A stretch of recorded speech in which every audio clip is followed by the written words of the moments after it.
Be A B S C B com سال اول کے تمام طلباء و طالبات کا آج کے اس لیکچر میں استقبال ہے۔ تمام بچوں، آج ہم جو دیکھ رہے تھے وہ تھا سبق مرید پور کا پیر، اس کے مصنف ہے پطرس بخاری۔ تو ہم دیکھ رہے تھے کہ مرید پور کا پیر، اس میں مصنف یعنی پطرس بخاری اپنے گاؤں کے بارے میں کہتے ہیں کہ جب بھی کوئی پوچھتا تھا تو وہ کیا کرتے تھے، اس کو زیادہ جواب نہیں دیتے تھے اور خود خاموش بیٹھ جاتے تھے۔ تو لوگ مختلف قسم کے کیا کرتے تھے، ان پر الزامات دھرتے تھے کہ شاید کچھ تو بھی کام کرے ہوں گے یا کوئی چیز ایسی ہوگی کہ جس سے وہ چھپ رہے ہیں۔ تو خیر مختلف الزامات لگا کر ان کو یہ کہہ رہے تھے، لیکن بعد میں پطرس بخاری نے قاضی کے سامنے وہ واقعہ بیان کرتے ہوئے کہہ رہے ہیں کہ بعد میں پڑھنے کے بعد پورا واقعہ معلوم ہونے کے بعد انصاف کرو کہ کون صحیح ہے اور کون غلط ہے۔ تو ہم نے دیکھا ان کے بھتیجوں کو یہ خط لکھتے تھے اور وہ خط کیا کرتے تھے، ان کے بھتیجے سب کو سنا کر اخبارات میں چھپواتے تھے، جس کی وجہ سے پطرس بخاری کا نام بہت زیادہ کیا ہے مشہور ہو گیا تھا، لیکن ان کو پتہ نہیں تھا۔ لیکن پھر دھیرے دھیرے سے کیا ہوا کہ وہ انجمن نوجوان ہند نے، وہ کمیٹی کے لوگوں نے انہیں اس بات پر وہ اطلاع دی پطرس بخاری کو کہ وہ مرید پور واپس آئے اور وہاں کے کیا ہے جلسے میں مہمان بطور مہمان آئے اور لوگوں کو جو وہ ان کے دیوانے ہو چکے ہیں ان کو کیا ہے ان کے سامنے اپنے خیالات کا اظہار کرے، اور وہ کیا کرتے ہیں اس بات کو مان لیتے ہیں اور ایک دن طے ہو جاتا ہے کہ اس دن مرید پور میں ایک بڑا جلسہ ہوگا اور اس جلسے میں اہم شخصیت جو رہے گا کون رہیں گے، وہ مصنف رہیں گے، اور اس کے لیے انہوں نے تیاری شروع کی۔ چلیے اب دیکھتے ہیں کہ اس جلسے کا کیا ہوا اور کیا بات ایسا واقعہ پیش آیا کہ جس کی وجہ سے پطرس بخاری اس گاؤں کے بارے میں زیادہ بولنے سے کیا اعتراض کرتے ہیں۔ دیکھیے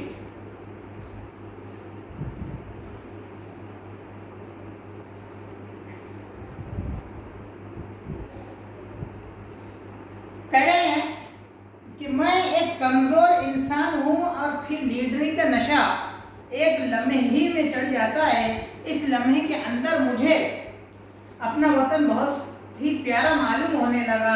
اہل وطن کی بے حسی پر بڑا ترس آیا۔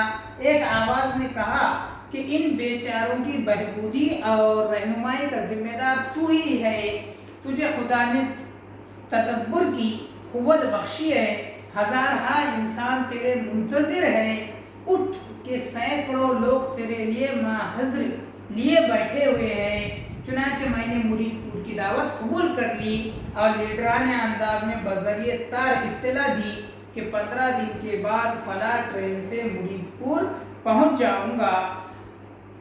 اسٹیشن پر کوئی شخص نہ آئے، ہر ایک شخص کو چاہیے کہ اپنے کام میں مصروف رہے۔ ہندوستان کو اس وقت امن کی ضرورت ہے۔ اس کے بعد جلسے کے دن تک میں نے اپنی زندگی کا ایک ایک لمحہ ہونے والی تقریر کی تیاری میں صرف کر دیا۔ طرح طرح کے فکرے دماغ میں صبح و شام پھرتے رہے، جیسے ہندو مسلم بھائی بھائی ہے، ہندو مسلم شیر و شکر ہے، ہندوستان کی گاڑی کے دو پہیے، اے میرے دوستو ہندو اور مسلمان ہی تو ہے۔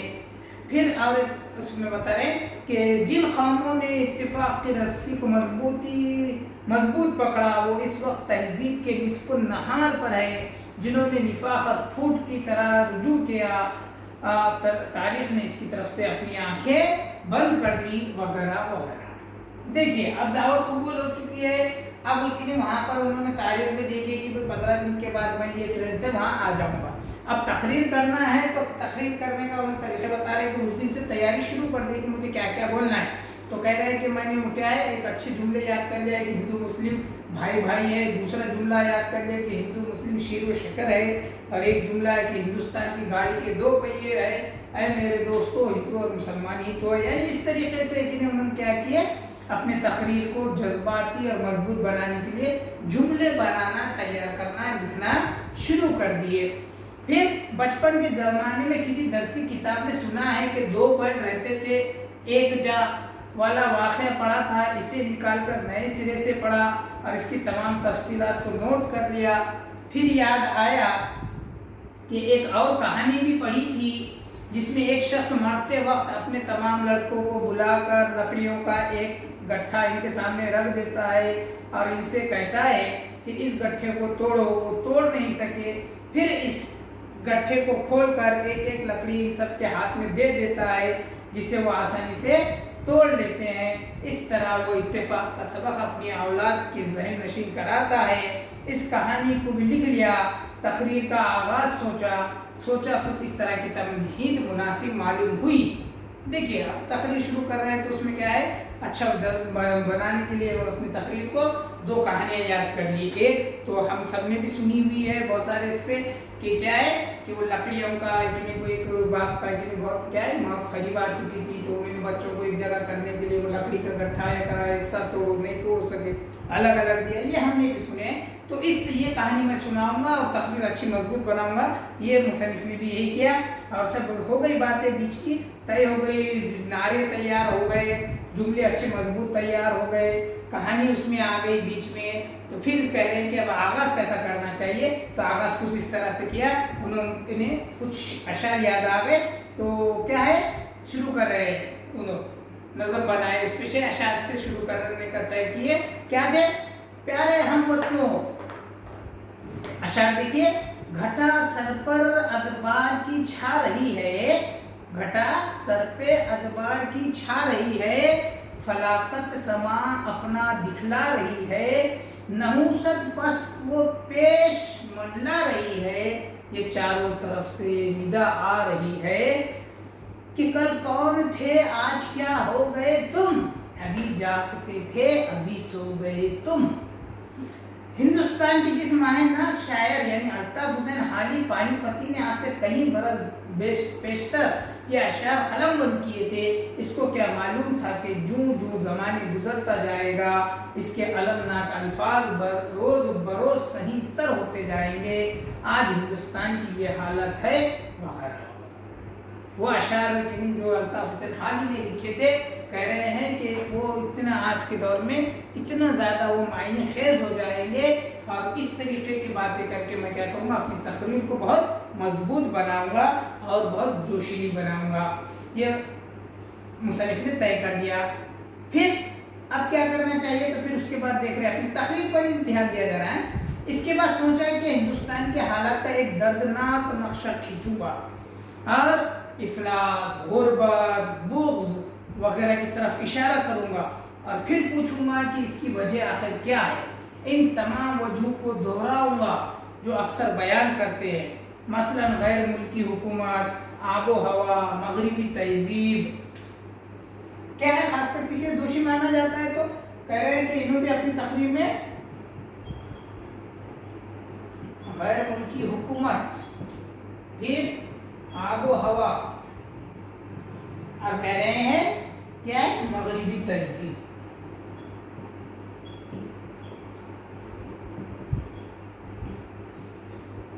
یعنی ہمیں اس طریقے سے کہ تقریر کو زوردار بنانے کے لیے خاص کر لیڈر کیا کرتے ہیں، یہ باتوں کو سامنے رکھ دیتے ہیں، جس سے لوگ بہت زیادہ کیا ہو جاتے ہیں، جذباتی ہو جاتے ہیں، اور اس پہ یقین کرنا شروع کر دیتے ہیں۔ بالکل وہی کہہ رہے ہیں کہ میں زور تقریر میں آگے کیا کروں گا، افلاس بتاؤں گا، غربت بتاؤں گا، بغض بتاؤں گا، اور اس کی وجہ کیا ہے اس پہ وہ ذکر کروں گا کہ یہ وجوہات ہے اس میں، اور پھر اصل وجہ بتاؤں گا کہ اصل وجہ ہندو اور مسلمانوں کا نفاق ہے۔ آخر میں اتحاد کی نصیحت کروں گا اور تقریر کو اس شعر پہ ختم کروں گا۔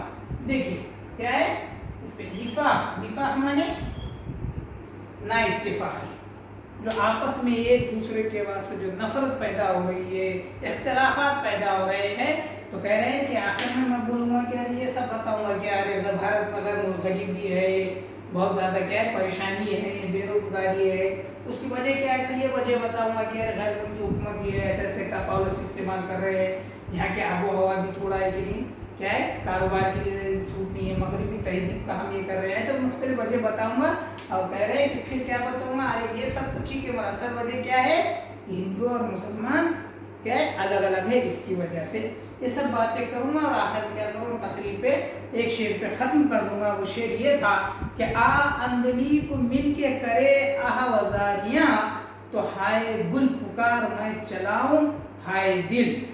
دیکھیں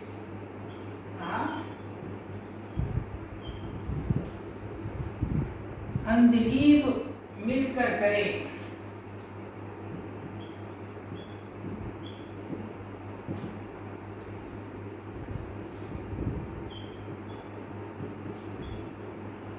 آہ وزاریا، تو ہائے گل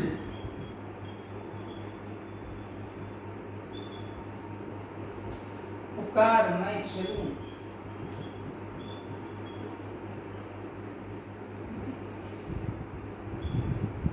پکار میں چلاؤں ہائے دل۔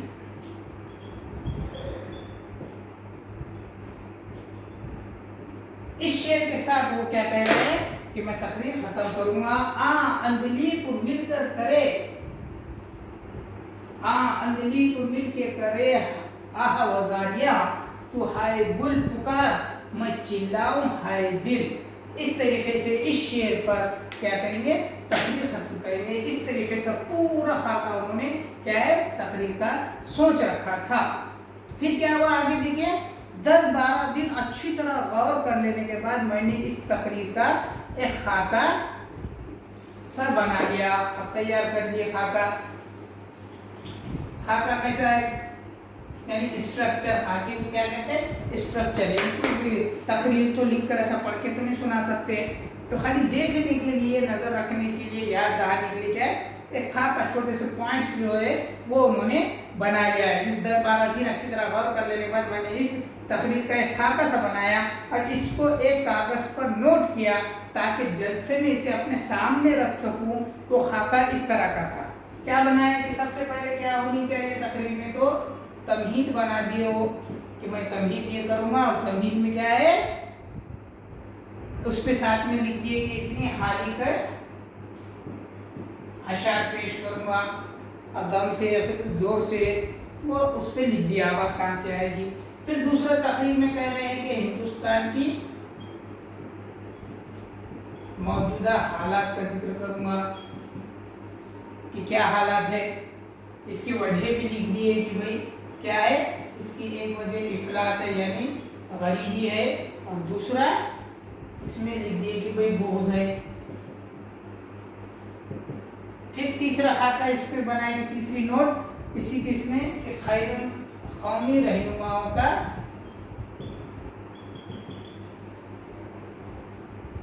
قومی رہنماؤں کی خود غرضی، یہ اس کے موجودہ حالات بتائیں گے۔ پھر کہہ رہے ہیں کہ میں پھر اس کے بعد سوچا کہ بھئی اس کی وجہ کیا ہے، یہ کیوں ہو رہا ہے، تو یہاں پہ اس کی وجہ کیا کیا ہے، تو اس کی نمبر 1 وجہ ہے کہہ رہے غیر ملکی حکومت،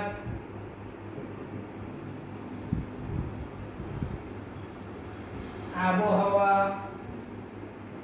اور تیسرا مغربی تہذیب۔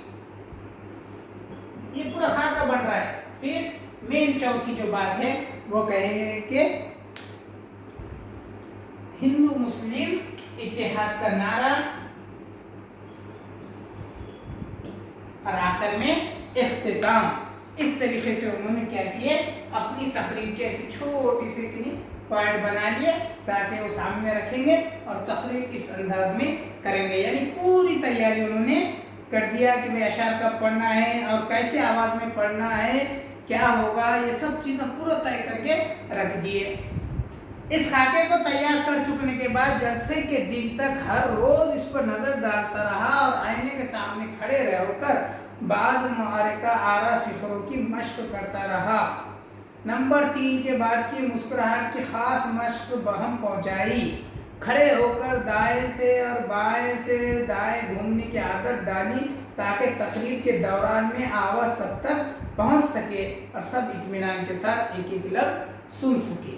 یعنی جو جو وہاں پر وہ اسٹیج پہ کرنے والے تھے وہ سب انہوں نے کیا کیا اس تقریر میں وہ اس خاکے میں لکھ دیا کہ یہ آپ اتنی اشعار میں اس آواز میں پڑھوں گا، یہ ہونے کے بعد مسکراؤں گا، یہ اس میں جوش میں آؤں گا، اور اس کے علاوہ اشعار ایسا پڑھنا ہے، آواز اس طریقے سے پڑھنا ہے، اور ساتھ ہی ساتھ اتنا بھی لکھ دیا کہ یہ سینٹنس بھی مجھے دائیں جانب مڑ کر بات کرنا ہے تاکہ دائیں جانب بیٹھے والے لوگوں کو آواز پہنچ سکے، اور کچھ جملوں کو میں بائیں طرف اس طریقے سے یہ ادا کروں گا کہ بائیں جانب والوں کو بھی سنائی دے۔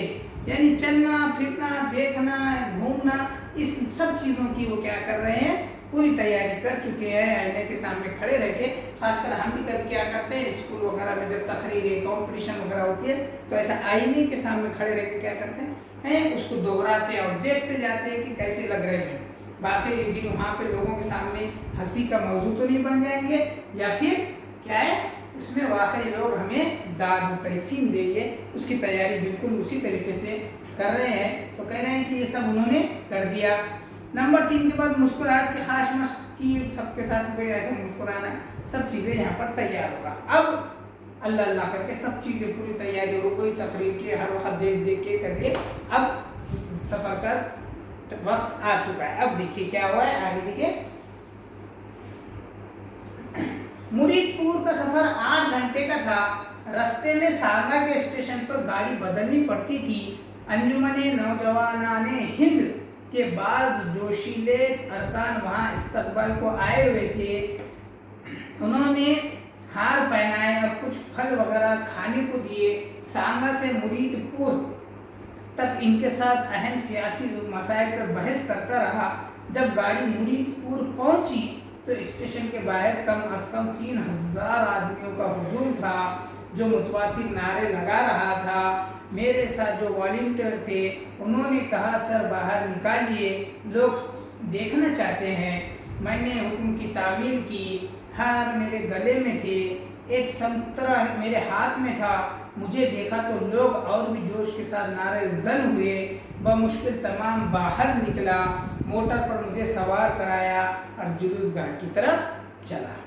دیکھیے اب آئے تھے 3-4 ہزار لوگ وہاں پر آگے تھے، جبکہ کہا تھا کہ کوئی نہ آئے، مگر اس میں معلوم تھا کہ لوگ کیا چاہتے ہیں، برابر لوگ وہاں پر اس طریقے سے آ چکے تھے۔ تو خیر یہاں تک ہم نے دیکھا کہ کس طرح انہوں نے تقریر تیار کی اور کس طرح انہوں نے کیا ہے جلسے گاہ کی طرف روانہ ہوئے۔ اب ہمیں یہ دیکھنا ہے اگلے لیکچر میں کہ انہوں نے تقریر کس طریقے سے کی، واقع کر پائے یا نہ کر پائے، ملی تو تعریف کتنی ملی یا کیا واقعہ پیش آیا، اس کے لیے ہم اگلے اس کے آگے کا اس میں اقتباس دیکھتے ہیں۔